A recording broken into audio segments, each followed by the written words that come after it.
Word of the Week, August 10th. Are we there yet? By faith, Abraham obeyed when he was called to go out to a place that he was to receive as an inheritance.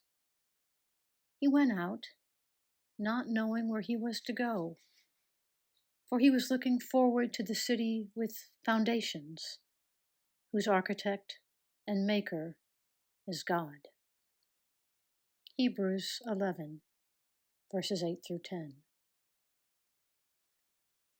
Jesus said to his disciples, "Do not be afraid any longer, little flock, for your source is pleased to give you the kingdom.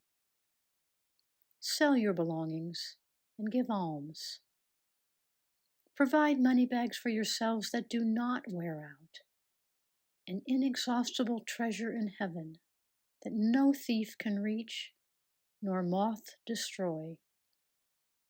For where your treasure is, there also will your heart be." Luke 12, 32 through 34. Reflection. As contemplatives, we walk a road whose destination is assured by God. But like Abraham, we have little or no foreknowledge of what that destination will be like. Surprisingly, over time it is revealed that the destination is not a place, but is, in fact, God's self.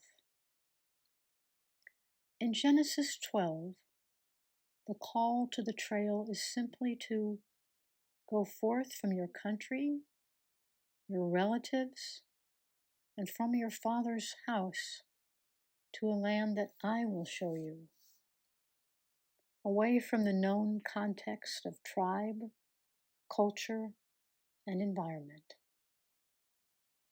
No maps are offered, no travel brochures are provided.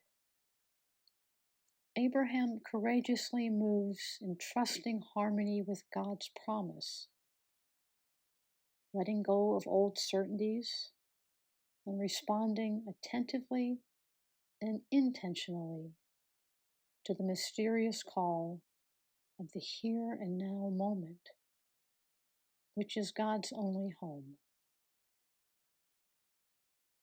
We are called to move on this same path, day after day, and this requires both nourishment and discernment. We nourish our spirits through silence, centering prayer, immersion in the Word, and generous communion with our fellow travelers. This enables us to discern the often delicate movements of the Spirit, urging us along, suggesting the next step, guiding us away from distractions and draining cultural illusions. Heeding Jesus' call to travel lightly, we let go of our desire to change the scenery, the companions, or even ourselves. Prompted by the inner recesses of our hearts, God sets us on the journey and faithfully provides exactly what we need, though not necessarily what we want. And so we're invited to let go of all that is not God and to receive the priceless treasure beyond all names, the presence of God, of Christ, of the Spirit within our very selves. On the road cut by God, we heed the call to God's infinite horizon and eventually discover that we have always been there. Meditations. Saint Teresa of Avila wrote, "All difficulties in prayer can be traced to one cause, praying as if God were absent. This is the conviction that we bring with us from early childhood and apply to everyday life and to our lives in general. It gets stronger as we grow up, unless we are touched by the gospel and begin the spiritual journey. This journey is a process of dismantling the monumental illusion that God is distant or absent. The spiritual journey then teaches us the following. 1. To believe in the divine indwelling within us, fully present and energizing every level of our being. 2. To recognize that this energy is benign, healing, and transforming. 3. To open to its gradual unfolding, step by step, both in prayer and action. Thomas Keating, Fruits and Gifts of the Spirit. You are being led by the action of the Spirit into the mystery of divine life. Beverly, Lanzetta, The Monk Within, Embracing a Sacred Way of Life. I cannot cause light. The most I can do is try to put myself in the path of its beam. It is possible, in deep space, to sail on solar wind. Hone and spread your spirit till you yourself are a sail, wedded, translucent, broadside to the merest puff. Annie Dillard, Pilgrim at Tinker Creek. To practice. Number 1. Certain physical places can have a unique resonance in our personal history, setting off a kind of vibration that suggests a meeting point of earth and heaven. These may not necessarily be places of grandeur or even of beauty, but simply places where we feel the engulfing presence of the mystery of God in our lives. Perhaps because of a person, an event, an insight. They are, as Celtic spirituality would say, thin places or thin spaces.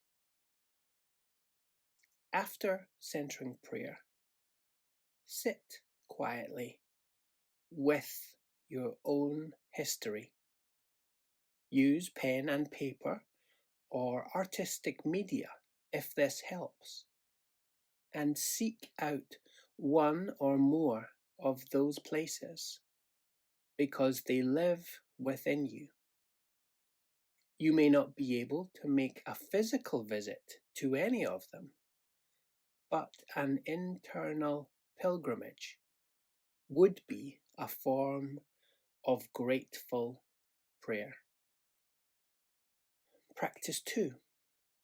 After centering prayer, review your own unique spiritual journey.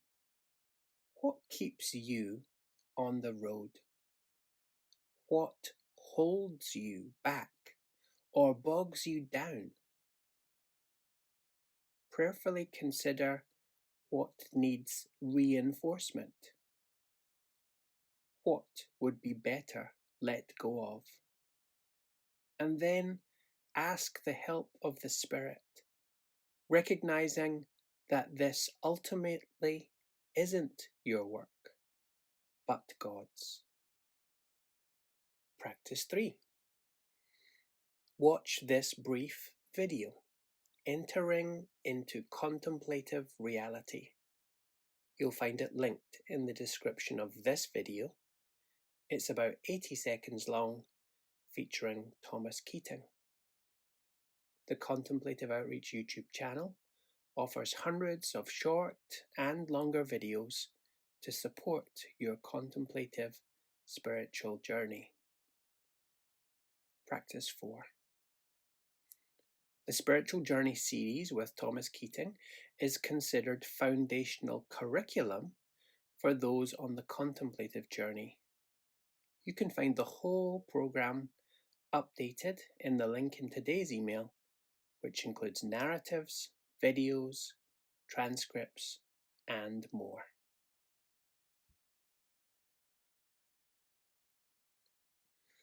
You are listening to the latest version of Word of the Week. The team would welcome your comments and or suggestions. Please do so by replying to today's email.